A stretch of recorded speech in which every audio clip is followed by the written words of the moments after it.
we have a lot of buckets here. Is this what people are going to carry the fish out to the stream in? So these buckets here will be get some of our fish down to the riverbank. We've got, a few buckets, but we've got about 515 fish, and I don't have 515 buckets here. So we'll fill those with water, put a few fish in it, and then after the ceremony, families and kids and adults will come and grab a bucket with fish and then take them down to the riverbank and release them. Okay, that sounds like fun. Yeah. Thank you to Ziggy and Stephanie for producing that movie. That's a great introduction to our next speaker. We've got Corey coming up here. So I would like to introduce our next speakers. Keynote speaker, we have Julie Wolf, Tribal Council of the Little River Band of Ottawa Indians. And we also have Corey Jerome, who you just saw in the video. Corey obviously is a fisheries biologist with the Little River Band of Ottawa Indians Natural Resource Department, and he has been leading the lake sturgeon restoration or rehabilitation within the Manistee River. And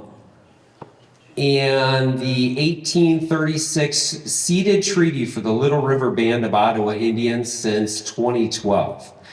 Corey was first introduced to the rehabilitation work on the Little River that the Little River Band of Ottawa Indians was conducted during the summer of 2007 when he was working as a seasonal technician while completing his bachelor's degree in fisheries management at Lake Superior State University. So thank you for joining us this morning. Minokajep Bujun, Julie Wolf Indígena Kas, Gajizibi, Odawa, Anishinaabe, Mashikan and Dodam, Namniktagon and Dojaba. So my name is Julie Wolf. I'm a Little River Band Ottawa Indians Tribal Council. I hold the at-large seat. I said I was Turtle Clan, and then I live here in Manistee. This program is very important to me. I started way back, I think in 2001, the tribe had a Neme task force. Neme is, in our language, what we say the sturgeon, it's a sacred fish. And they were just in the pre-planning stages, and he mentioned Marty Holdergan, and that was my protege mentor. Followed him all along through the program until he left the tribe.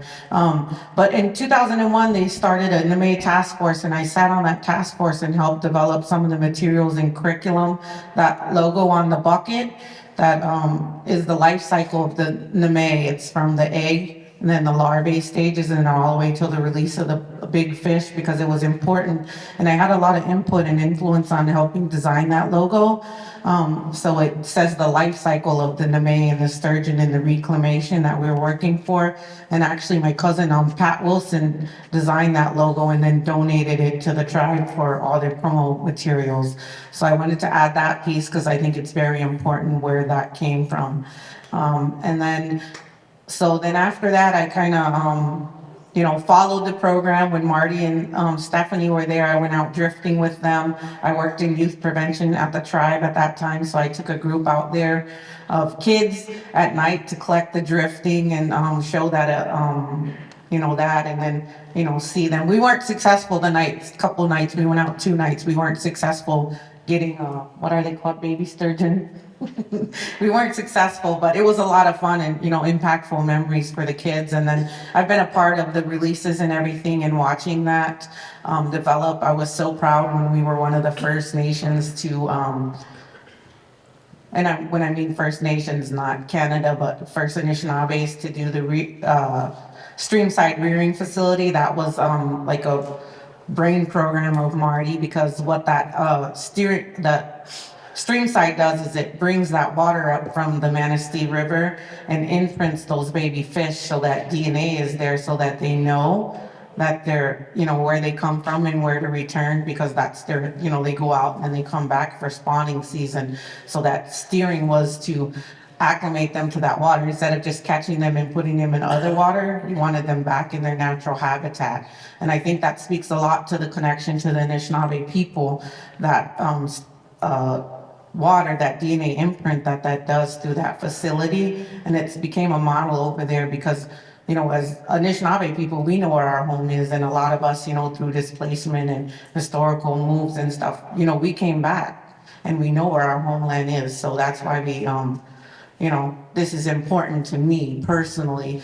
So I followed it through that. Then, you know, we got to 20 years and 22 years, and then I became elected, and it's a solely tribal funded program specifically for this that, you know, does that celebration and does that release ceremony. And so I've always advocated for that one to be supported and funded through the tribe. So I think I'll share about that much. I think Corey has more of the meat and potatoes of it, but I want to do the cultural perspective of that. So thank you for your time. Chimiwech.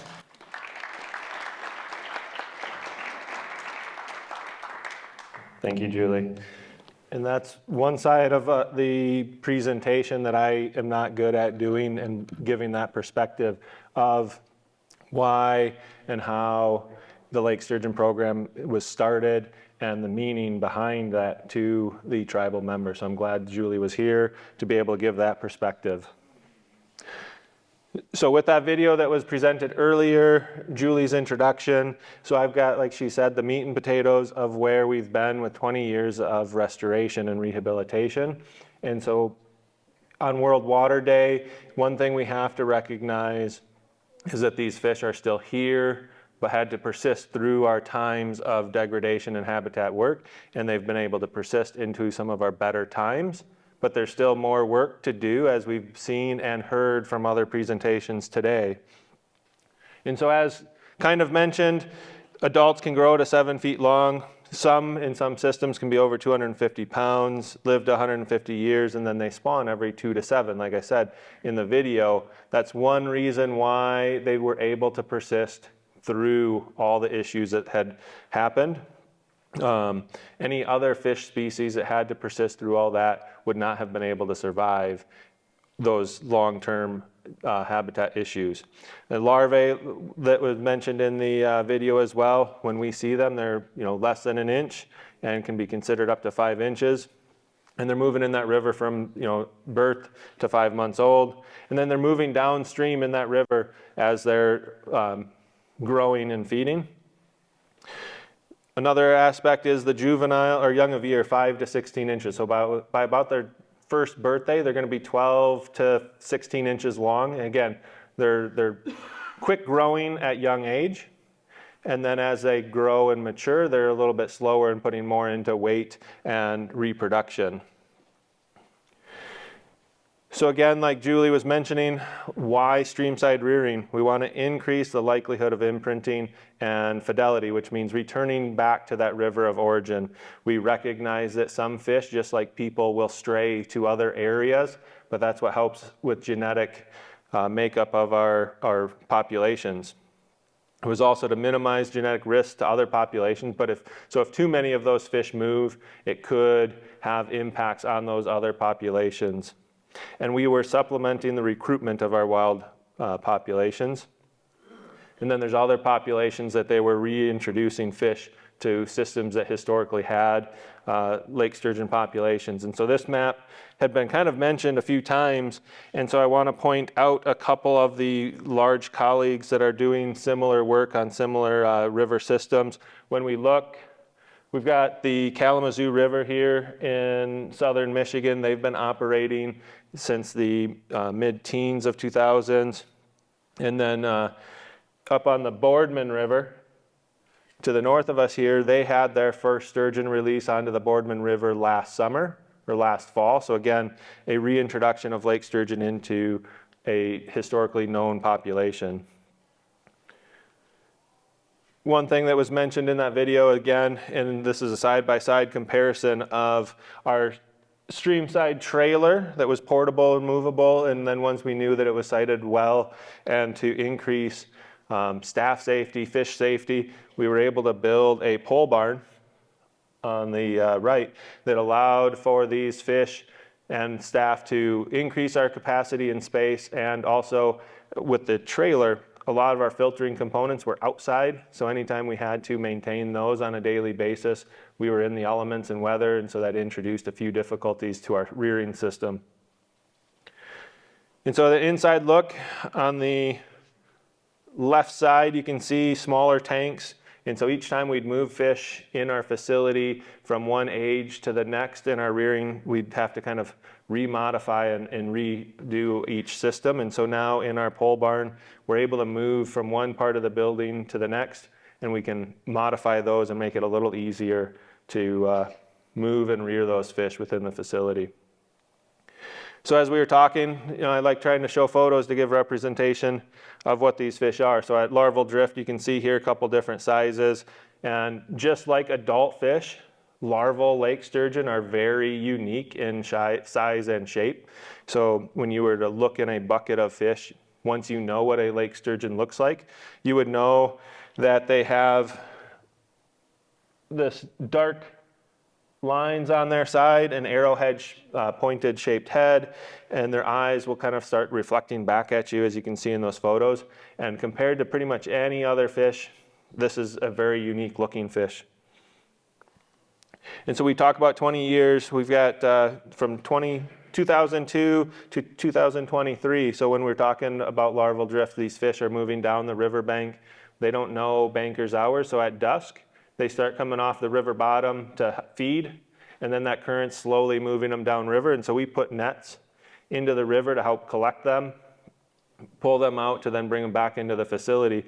And so you can see here over our time frame of from 2002 to 2023, how many fish, larval fish, we've collected over the years. And you can see for the first 15 years or so, kind of the low sustained numbers that helped produce our larval or our streamside reared and released fish.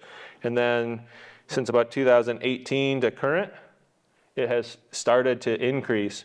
And so that's, again, some of that anecdotal evidence that we're starting to see some of these adult fish starting to return to the river system. And when I say, low levels, most of these early years, if you can see on this side, we're talking 500. In 2021, we stopped our sampling at just over 3,000 fish. That was at one point where we would be over our capacity of our facility, so we stopped sampling. That year would have still had an increase in that number. And so we, again, we don't quite know where that number ended, but it was our highest year to date. So then when we talk about our streamside released sturgeon, you can kind of, again, see that early years, kind of a low and sustained release numbers out of our facility with some higher years. And then again, since 2021, a larger increase in our streamside released fish. So again, we've brought in more fish, but we're also able to keep those fish alive to release a little better. And I would be remiss if I don't talk about some of our partners and where the Manistee is at compared to, like on this slide, the Milwaukee Harbor. So you can see these juveniles are anywhere from 3 to 7 years old that we're sampling at this stage.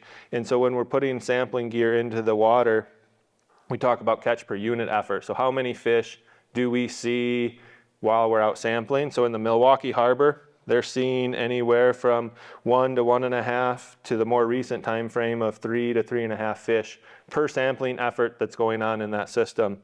And you can see on the Manistee, in that same time frame, we're seeing anywhere from 1/2 of a fish to 1.5 fish, kind of sustained over time. And so every time we were to go out and go sampling, we can see, 1 fish roughly is what we're going to see while we're out. And so you can kind of see the differences between those two systems. Milwaukee might have a little more fish going on in that system, but both an increase from where they used to be. As mentioned in the video as well, we've got pit tag antenna arrays out to help monitor these fish as they're returning to our river systems. And so on this map here, the Manistee River had the first half of our array installed in 2023. We started seeing some of those fish that next spring. But then the Whitefish, Cedar, Peshtigo, and Milwaukee River also had antenna arrays in. Some of these are remnant populations. Some of them are reintroduction sites. So again, we're monitoring those fish as they're coming back into those systems and watching for fish movement between those. And so I want to show this photo of the Milwaukee River near Riverside Urban Ecology Center. It's a good picture of how some of these systems are put in compared to the Manistee River. So an antenna array is made up of these antenna arrays. They're about 20 foot long, 4 foot wide, and they get anchored on the river bottom so that as a fish swims over, it energizes the tag that's in that fish, puts it back to the computer, and we can then get that history of that fish. And so I like to point out that in this Milwaukee River, they're in about waist to knee deep water and waiting in their system to put their antenna array in. And so when you compare that to the Manistee River, we were in 5 and 6 foot of water trying to install our pit tag array. Made it a bit more difficult than what you could see in the Milwaukee. But what we had happen, our first detection was August 25th of an adult fish. We had 205 individual lake sturgeon in that first fall. All of those were from our streamside released and wild fish. But then in the spring of 2024, we had 16 sturgeon detected on their upstream migration towards their spawning ground. Unfortunately, of those 16, we haven't seen a streamside reared fish. So those 16 fish are fish that have been sampled in different methodologies. And so again, another photo of the difficulties of installing our pit tag array on the Manistee River. As you can see here, this item here in the water is a scuba diver that is helping aid as those antennas go down to the river bottom. He's helping anchor those river systems into it. We then had a crane help maneuver those antennas into place to then anchor on the river bottom, and had tender boats that would aid in that. So most of the work was being done by the diver and then some assistance from above the river there. And so this pit tag array doesn't just monitor lake sturgeon, it will monitor any fish that is tagged. And so one neat fish that was detected was a steelhead from a Denny's Dam fishway in the Seagon River in Ontario. So this fish went from the Seagon River to the Manistee River pit tag array. So it would have traveled over 625 lake kilometers to get to our pit tag array from where it was first detected. When they tagged that fish, it was estimated to be 3 years old. And then when we detected it on the array, it would have been about 6 years old. And of note, once they tagged that fish, they had not seen it in their array in their system since. So now that they know, hey, that fish has moved, and it was at least in the Manistee River at 2 points in time. So we talk about our lake sturgeon and being able to persist. We do some sampling in Manistee Lake. We'll be conducting that this spring here again. And so like this fish here is over 100 pounds, 6 to 7 foot long. And so that fish there would be an adult female, mature, and going to be going into the river system to spawn. And so as we talk about where we've been and where we're coming, we talked about that effort per sampling. In the early 2000s, you can see 300 to 400 sampling events to catch 30 to 40 fish. They did change their sampling and went down to 30 and 20 and caught 12. And so in the most recent time that we've been sampling, we've been on that lower end of our catch or of our sampling amount. But again, some of our catch per unit effort is higher than what was seen in the early 2000s. So again, kind of that story of seeing a small increase in lake sturgeon population and recovery. One fish of note that we've seen during this time frame was this fish here.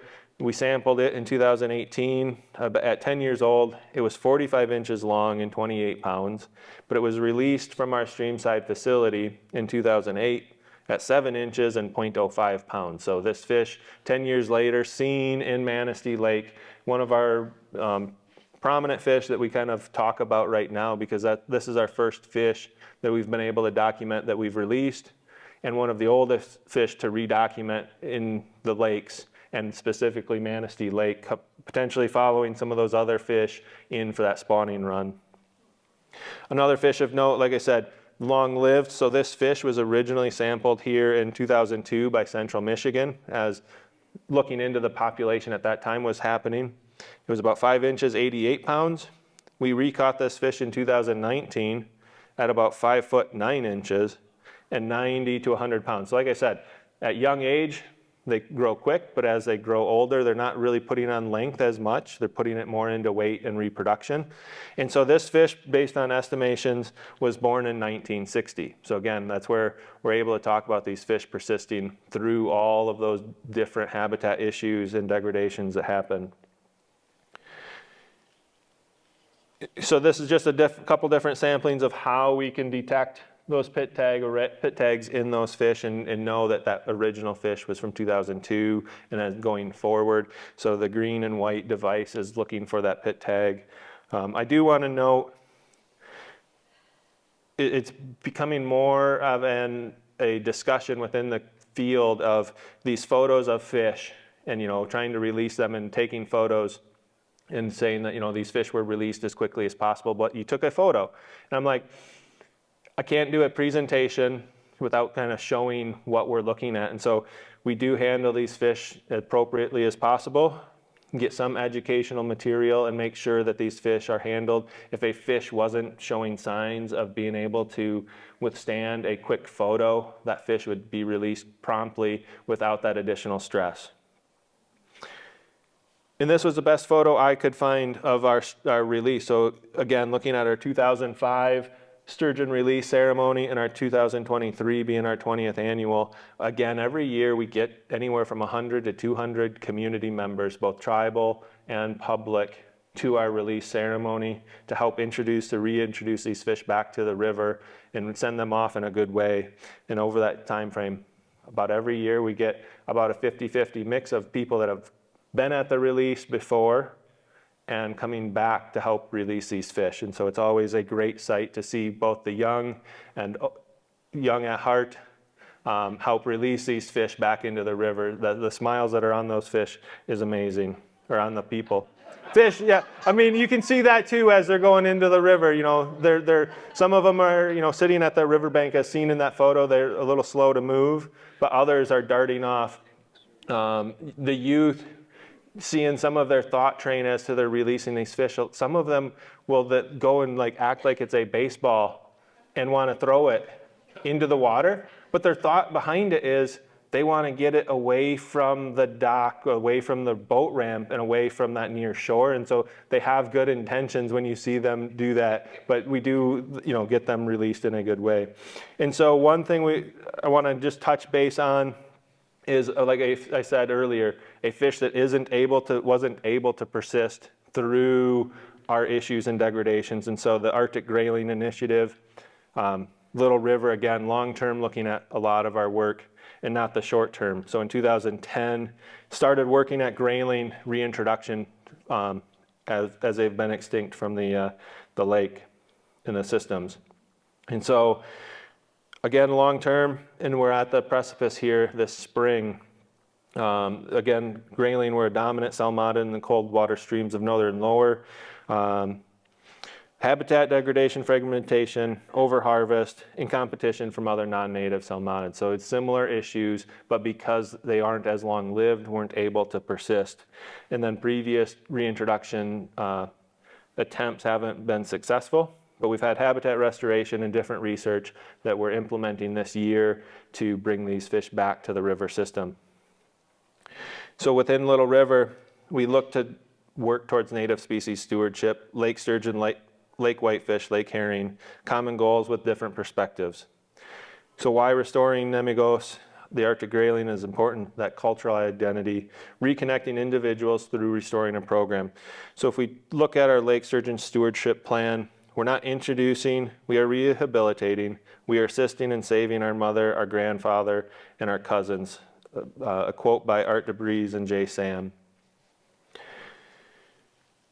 So again, in 2016, with Little River and the Michigan Department of Natural Resources, a Michigan Arctic Grayling Initiative was formed, and a collaborative effort to bring grayling back to the Michigan waters was formed. It had over 45 organizations, including tribal partners, universities, and other stakeholders. The mission statement is restore self-sustaining population of Arctic grayling within the species historical range of Michigan.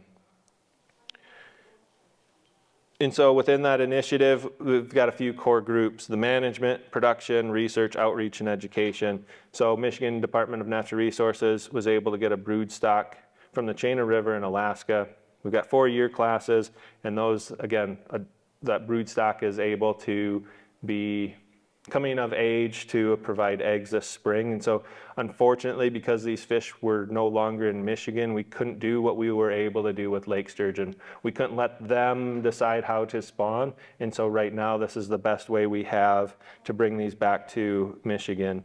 And so this spring, fertilized Arctic grayling eggs will be hatched in remote site incubators into, I believe it to be 3 systems: the Upper Manistee River, the Boardman River, and the Maple River.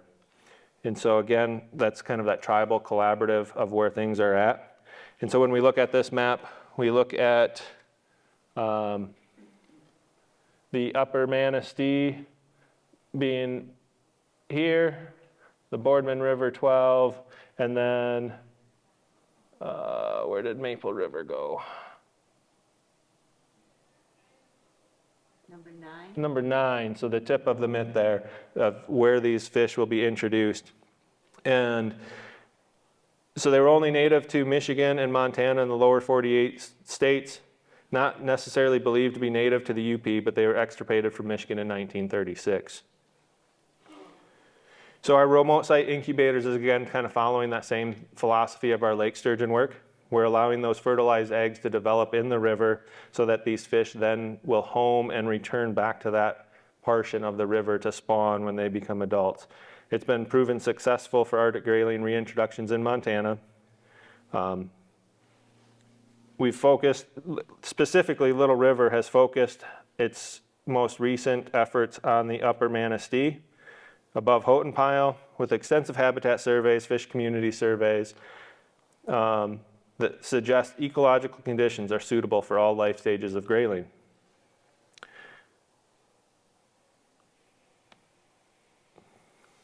So it's an adaptive process with the partners monitoring and assessing. So as these eggs hatch and the larval and juveniles will be in the river, we'll be going back into the river system to try to monitor and see where these fish are at after hatching.